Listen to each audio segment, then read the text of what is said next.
This evening on Revert's World, we're going to discuss a very important topic and explore the reasons why Islam is such a popular religion in the times that we live in, all around the world, of course, not just in Europe where we live. And to discuss this topic, I welcome back Sister Amina. Assalamu alaikum. And Brother Bilal. Assalamu alaikum. Alaikum salam. Thank you both for joining us. We hear bandied about quite a lot that Islam is the fastest growing religion. Now, depending on what statistics you consult to try and find out if this is true or not, some people say, well, it's not actually the fastest growing religion. Christianity is still the fastest growing religion. Regardless, I mean, I guess the question I want to ask you is, even if we were to put the statistics aside for a second, do you consider Islam to be the fastest growing religion? Sister Amina, would you like to kick off? Well, obviously, if you want to say the fastest growing religion, there's a number of ways you can measure that. You could say percentage growth, in which case you could have a religion with, say, 5 adherents, and if you get 5 more, you're going to have twice as many followers, but still nothing worth anything. And then you have number of people in the religion, so obviously the religion with the most adherents will probably grow the most, just simply due to birth rate. So I don't think it's very easy to measure which religion is the fastest growing religion. Islam is definitely spreading quickly with regards to conversion. I think that's really what we care about. We aren't so concerned about the Muslim birth rate, immigration rates to different countries and so forth. But there are a number of people coming to Islam, as historically has been the case. And I would like to emphasize, not only in the West. Sometimes you think that people only started becoming Muslim this century in America and Europe, whereas, of course, people have been converting to Islam for centuries, and this does continue to happen throughout the world. But there is a particular phenomenon of conversion in the West which has attracted many people's interest. And I think what you could say is it's significant enough finally to have been recognized by popular culture. So, for example, in the US in recent years, there have been documentaries on people converting to Islam, and people have gone on the major news channels discussing their conversion to Islam. And there is a recognition that there is a large indigenous Muslim population, whereas this recognition was not there, even though, as we know, in the US there was a fairly large convert population among the African American population in earlier decades.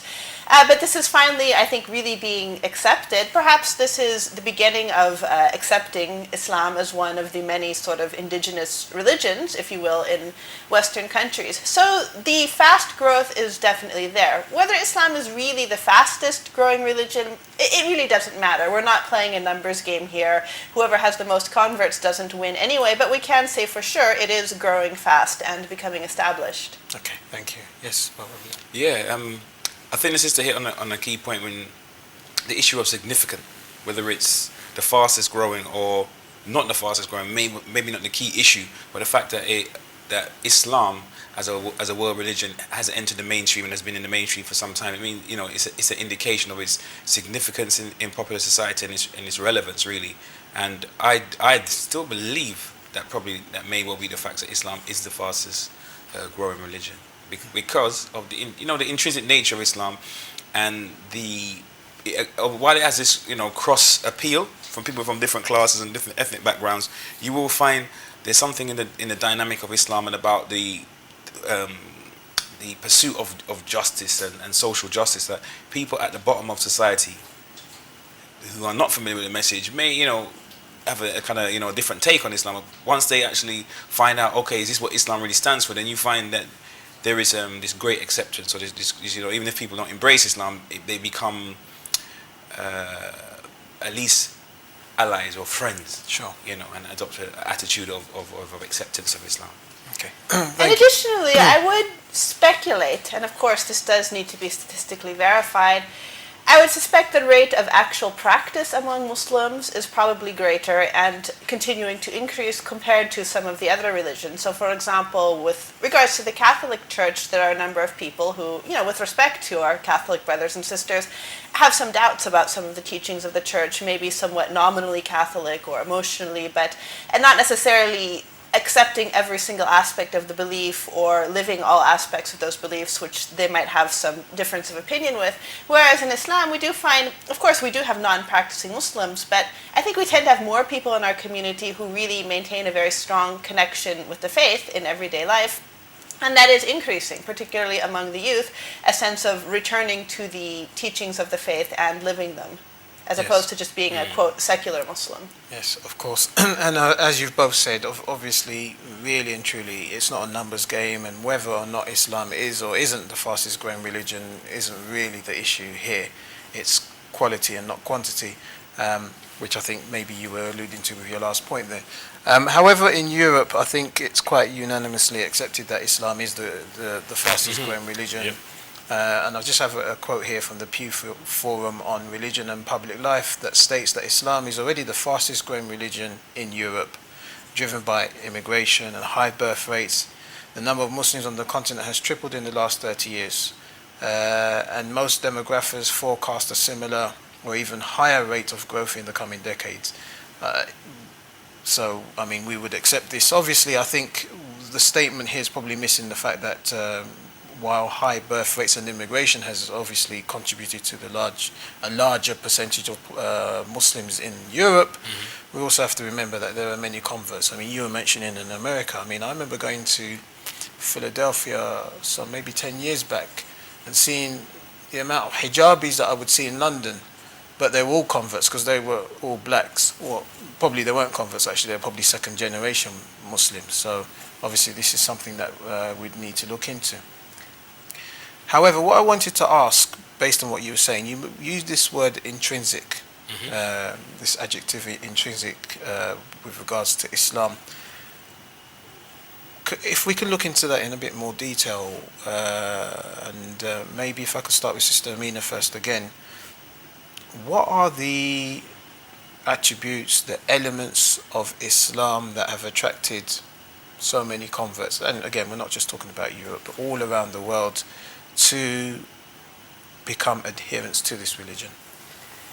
Well, ultimately, from a Muslim perspective, this goes back to how we see the religion. Now, obviously, since we believe that Islam is the religion that is revealed for our fitrah to match our inner nature, it does make sense that people would respond to the call of Islam, of Rasulullah sallallahu alaihi wasallam, and in many cases the Imams as well, alayhimus salam.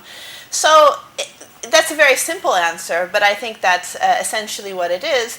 And when we look at the modern phenomenon of conversion, and especially when we're talking about the West, we are in some cases dealing with societies where spirituality has sort of been pushed aside in the modern discourse, or modern religions have failed to really, or I should say the religions that are practiced, such as Christianity, have failed to address the proverbial challenges of modernity, and so you have a choice between being old-fashioned and religious or unreligious and modern, and Islam gives another option, and it shows us a way to live our spirituality, to have a moral system, and yet still to be sort of intellectually active and not necessarily living in the past, although we're of course always accused of living in medieval times and so forth. The fact is Islam has been able to sort of embrace these changes that society has gone through, and technologically as well, and still be a major force in people's lives. So I think that's part of it, but ultimately I still think the spirituality is the most important thing. Of course, you mentioned social justice. That's another important aspect. But I think first and foremost, the spirituality is an intrinsic need of people that they will want to fulfill somehow. So you see some people searching for that spirituality nowadays in, quote, alternative ways. They go to some aspects of Buddhism or Hinduism, not necessarily the hard stuff. They just kind of want the, Buddhism light, so to speak. Even, witchcraft, unfortunately, paganism, with respect to the British heritage, Druidism and so forth. This is very popular nowadays too, and I find it very hard to believe that someone who has a university degree and is sort of a rational person thinks they can go out and cast spells and stuff, and this is all really working. But I think it just points to sort of a sort of emptiness inside of a lot of people in wanting to find a way to fulfill their spiritual side. So I really think that does account for a lot of it. Yes. Okay. Thank you. I was speaking, when I spoke about the intrinsic nature of Islam, I was thinking that the things that are in Islam in terms of the Salah, the Zakah, the Ramadan, the collective fasting, is it's that strength, it's that bedrock that pulls us all back. So, I mean, if you look at most of the world's world religions like Catholicism, Christianity, so on and so forth, you find there have been major changes. But despite the differences that we may have amongst ourselves as Muslims, difference of opinion, difference of opinion amongst us, even the scholars, the things that ground Islam and make it that thing that it is, have stayed the same for that period of time, and that in itself is a phenomenon.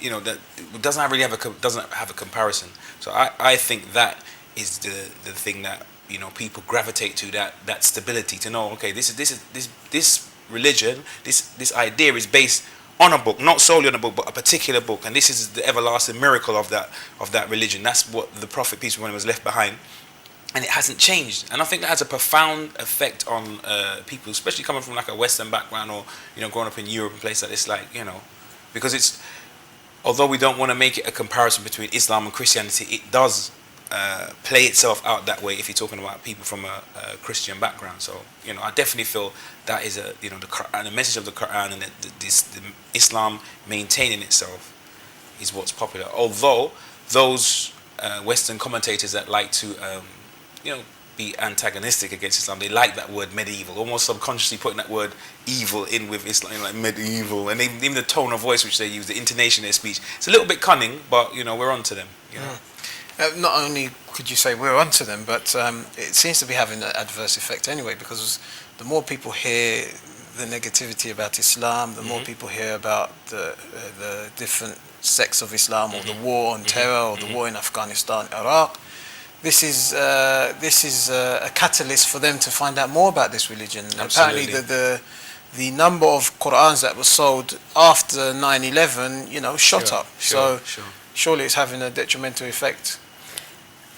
Well, detrimental effect for those who want to wage the war Of on course, terror. For us, yes, the plan of Allah is very mysterious. Actually, 9/11, particularly in the US, has benefited the Muslim community in many ways. Not that we're condoning. No, of course, we're not condoning what happened, and I'm sure whoever, with regards to whatever happened, this was not the intent, but this has been the result, as you mentioned. Islam really has gained sort of center stage in the mass media, and while that's had a lot of negative effects, as you mentioned, it has encouraged a lot of people to investigate Islam, to come to the masjid or the Islamic center, and really there's just increased awareness of the Muslim community and the conversion phenomenon. I mean, even with regards to the war on terror, from at least the United States, whenever they've sent soldiers into Muslim countries, be it Somalia or Kuwait or Iraq, some of the soldiers do come back Muslims rather regularly from interacting with Muslims. And of course, I'm not saying it's good for them to be sending their soldiers, but I'm saying this is something that historically has happened among Muslims when a warring power or conquering power encountered Muslims. Many times they would later convert, and we see the same phenomenon continuing. And also, there is sort of another unexpected benefit, alhamdulillah. We can see the bright side of things, and that is, because of this war on terror, there's been so much money poured into Islamic studies, particularly in North America. I think Britain has been investing in this for some time anyway. So, for example, when I was much younger, it was very difficult to find a course in Arabic or Islamic history, and now these things are actually sponsored in some cases, so it's much easier to learn Arabic, which is the language of the Holy Quran. And we know that for a lot of our youth, they really sort of, quote, come into their religion once they get to the university. That's when they really start developing a background and wanting to learn it in depth. And now they do have the opportunity to take Arabic and courses in Islamic history and Islamic literature and all of this stuff that really would have been inaccessible to them in the past. And we have a range of how it's taught. Some people teach it well, some people don't, but there's also more of a move to actually have Muslims teaching these courses on the assumption that they sort of know what they're talking about. And we do find a number of well-known indigenous Muslims. I don't really like the phrase convert Muslims, to be honest. I prefer phrases like first-generation Muslims or indigenous or whatever. Because?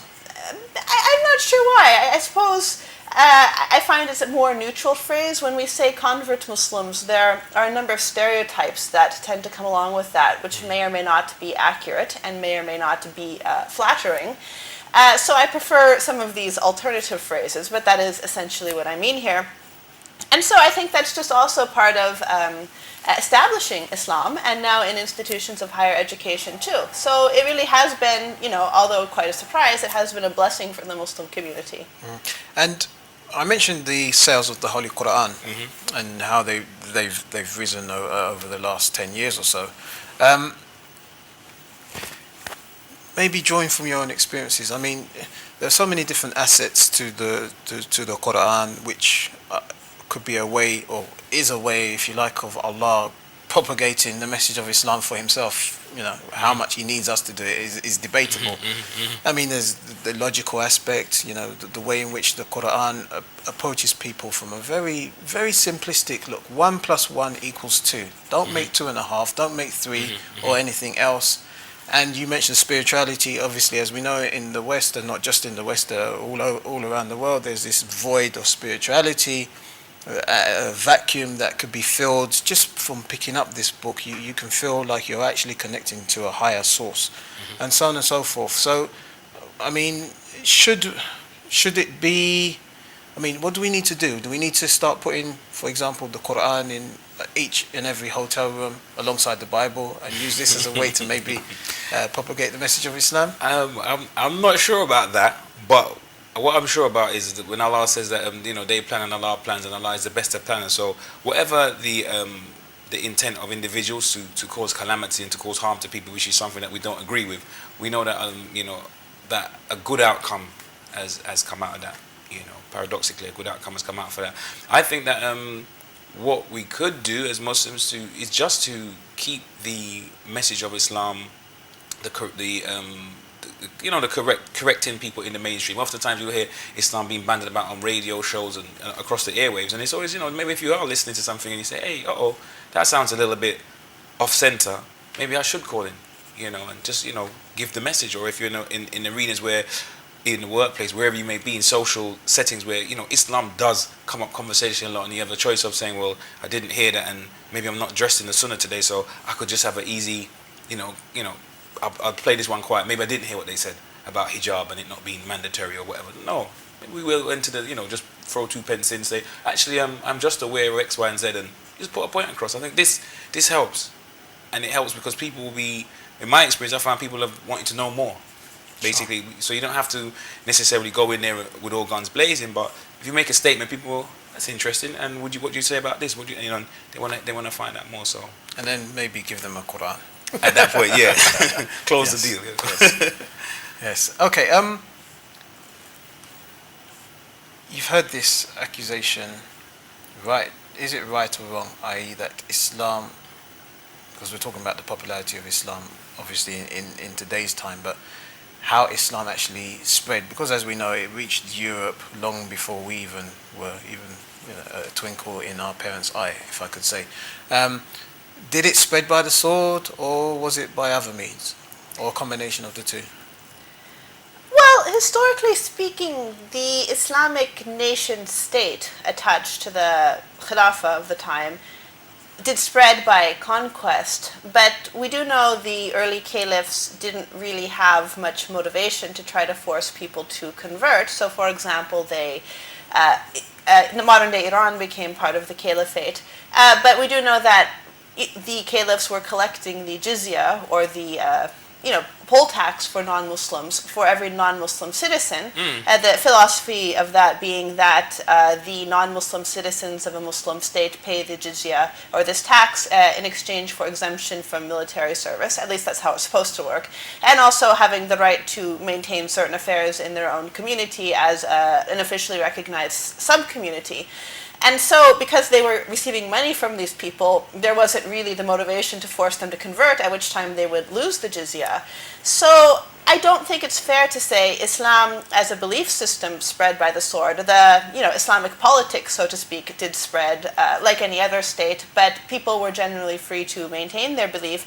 And we do see throughout the early Islamic Empire, particularly with regards to the Abrahamic faiths, that is to say Judaism and Christianity and Islam, there really was a lot of working together and a lot of examples of tolerance. So, for example, if we look at Muslim Spain, we do find that there were certain institutions where people from these three Abrahamic faiths were working together on the same projects.